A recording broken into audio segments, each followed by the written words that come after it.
რამდენიმე კვირის წინ ყულევის ტერმინალის მიმდებარედ სამუშაოს შესრულების დროს მომხდარმა უბედურმა შემთხვევამ პაპუნა პაჭკორიას ცხოვრება რადიკალურად შეცვალა. მუშაობის დროს მატარებელმა ტერმინალის თანამშრომელს ფეხზე გადაუარა, რის გამოც მას ფეხის ამპუტაცია დასჭირდა.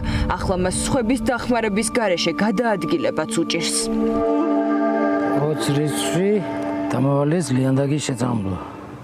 გავაზავე წყალი, წამალი, დავქოქე საქოქი აპარატი, საწამლი აპარატი, ჩემმა მეგობარმა ჩამომგიდა ზურგზე. ამის შემდეგ მე წავედი. გადავედი ლიანდაგის ზაბორის მხარეს და დავიწყე მოწამვლა. ამ დროს მე ვიყავი ეკიპირებული, თვალი მიჩანდა მარტო, ფორმა მეცვა. ეს საწამლი აპარატი ჩართული, ვწამლავდი ტერიტორიას, რის შედეგადაც უკნიდან დამეჯახა მატარებელი. ხეთი რო არ უძლებდა იმისთან ტკივილები გადაანატანიდა. მე სახლში საქონელი, ძროხა, ცხენი, 2 ჰექტარი მიწა, ამას ვამუშავებდი. როგორ მოვიქცე ახლა მე რა უნდა გავაკეთო? ოჯახი ხვება, რომ შემთხვევის შემდეგ კომპანიამ მათ სთხოვა ინციდენტი საჯარო არ გამხდარიყო.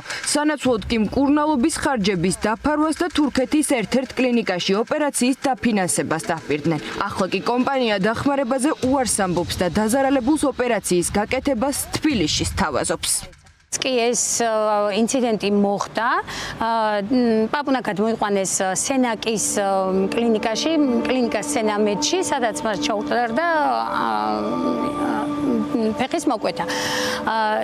იქვე მოვიდნენ წარმომადგენლები და თქვეს, რომ გადავიყვანოთ თურქეთში. ორშაბათ დღეს ვურეკავთ ვინც წარმომადგენლებს, ვინ ჩვენ გვეკონტაქტებოდა და გვეუბნება, რომ გადააგზავნეთ თუ არა. როცა კითხვა დავსვით, არა, არ გადაგვიგზავნით და არც გადავაგზავნით, იმიტომ რომ პროტეზირება ხდება თბილისში, საქართველოში და გაიკეთეთ აქ პროტეზირება. რა თქმა უნდა, დაზარალებულია, მთელი ფეხით შევიდა და გვინდა რომ ტერმინალმა უბრალოდ მიხედოს მას. შემთხვევიდან 40 დღეზე მეტი გავიდა პაპუნა პაჭკორიას კი დაზარალებული სტატუსი დღემდე არ აქვს. სწორედ ამიტომ ის ზუგდიდის საოლქო პროკურატურაში დაზარალებული სტატუსის მოსათხოვად მივიდა. ოჯახის წევრების შეფასებით პროკურატურა სტატუსის მინიჭებისა და გამოძიების პროცესს შეგნებულად აჭიანურებს. ფეხი ტერფი მოკვეთილი აქვს, აქვს გაუსაძლისი ტკივილები, ისეთი ტკივილები, რომელსაც ვერ აყუჩებს ვერანაირი წამალი. ვითხოვთ მის დაზარალებულად ცნობას, რადგან უკვე 40 დღე გავიდა და მას არანაირი სტატუსი, დაზარალებული სტატუსი არ მიუღია. ამ საქმის პროკურორი არის ხატია ჩხენკელი, რომელმაც ძალიან აგდებულად, ძალიან დამამცირებლად მიიღო ჩემი ძმა და უთხრა, რომ შეიძლება ეს საქმე გაიწელოს 9 წელი, 1 წელი და შენ შეიძლება 1 წელიც კი ვერ ვცნონ დაზარალებულად. გახედე რა მდგომარეობაშია ფეხი. მიხარია 40 გრადუსი სიცხეში, რომ საფრთხე შეუქმნა ჩემ ძმას. დაზარალებული და მისი ოჯახის წევრები ყულევის ტერმინალში კითხვებზე პასუხების მოსასმენად მივიდნენ, თუმცა შემთხვევის ადგილას პაპუნა პაჭკორია შეუძლოდ გახდა, რის გამოც გადაუდებელი სასწრაფო დახმარება დასჭირდა. ის კლინიკაში გადაიყვანეს. ხარ სასწრაფოს გექშუძახი კადუ შარაცხოი ცუდად გიმართეს. გამოუძახე სასწრაფო. ჩვენ 1 საათის შემდეგ მოვედი. დაასხი. ამდენი ხანი გერაფტი ფენტატო სასწრაფო. დავიჯერო სასწრაფოს დაკავება აქ და არ ღებულობს. მე შედი თქვენც დარეკეთ. კომპანიის პოზიციის გასაგებად ვცადეთ გასაუბრება ტერმინალის დირექტორის ერთ-ერთ წარმომადგენელთანაც, თუმცა მან ჩვენს კითხვებს პასუხი არ გასცა. მას ყურადღება არ მიუქცევია შეუძლოდ მყოფი თანამშრომლისთვის, რომლის დასახმარებლად ადგილზე სასწრაფო დახმარების ჯგუფი მივიდა. მოჭრილი კაცი აჯეროძის არ გადარდებთ?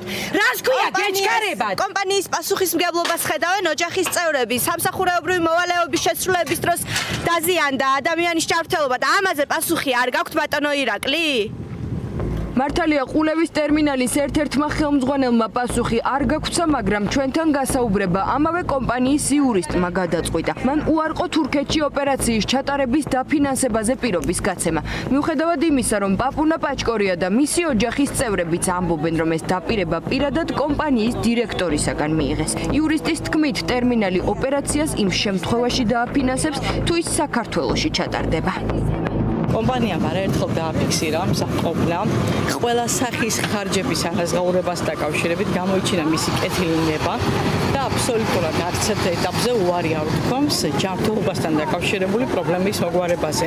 მზად არის ეხლაც ნებისმიერ წუთს გადაიყვანოს საჭიროების შესაბამისად საქართველოს კლინიკებში. ამ ეტაპზე თურქეთი არ განიხილება, იმიტომ რომ ამის საფუძველი არ არსებობს. არ არის ამის საფუძველი ამაში საქართველოშიც გადასარევად მკურნალობა თურქეთზე თუ დადგა ამის საჭიროება, კომპანია განიხილავს ამ შესაძლებლობას, რა თქმა უნდა. დრო გადის პაპუნა პაჭკორიას ჯანმრთელობის მდგომარეობა დღითი დღე უარესდება. დაზარალებულის და ოჯახის წევრების ერთადერთი სურვილი და მოთხოვნა, რომ კომპანიამ დაპირება შეასრულოს და სამსახურებრივი მოვალეობის შესრულების დროს მიღებულ უმძიმეს დაზიანებაზე პასუხისმგებლობა იქამდე აიღოს, სანამ ეს გვიანი არ არის.